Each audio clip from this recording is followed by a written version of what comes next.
So, a very frequently asked question around here is, well then what do I do if I have a fever?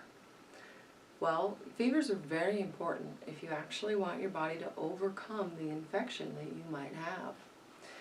If you have a fever, it's very important not to turn down your immune system by taking some of the common over-the-counter medicines that do that. What you can do is cool your body down with water, especially if you're worried about your children. I know we get very, very nervous about the health of our kids, and obviously their discomfort distresses us too. One thing I've found very effective for our children is cold, wet sock therapy. At first glance, this sounds like it's going to be torture, but I promise you our 3-year-old will actually request it. He knows it helps him so much that he will say, I need my cold, wet socks if he doesn't feel good that day. So what you do is you take a pair of cotton athletic socks, soak them in ice cold water, wring them out really good so that they're not dripping. If you're like me, I throw them in the freezer for a minute or two just because I'm a little nutty that way. But they shouldn't be soaking wet or have ice on them. You then put them on as fast as possible and then put a dry sock on top.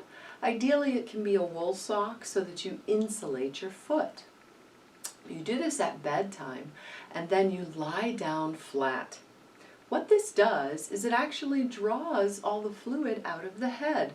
This is also a very effective remedy for children who might have swelling in their ears or, quote, ear infections.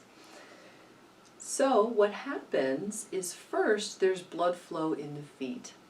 The real best time to do this is right after a nice warm shower or a warm bath because the feet are already warm and full of blood.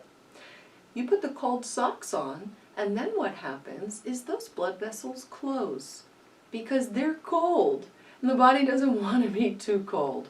But then it realizes, hold on a second, I've got a really cold foot and I need to warm that foot back up. That's where the magic happens.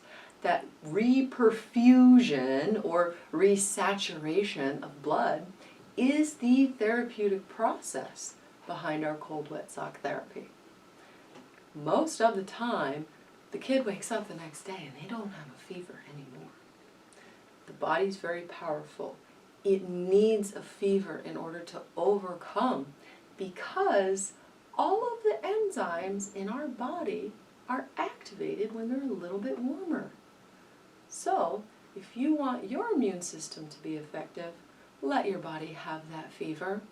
Many people who choose to suppress their fever end up sicker longer. They tell me it went down to 98, but then they were 99, 100 for the next 3 days, when we could have just been done with this already. So, trust your body. Your symptoms are serving you.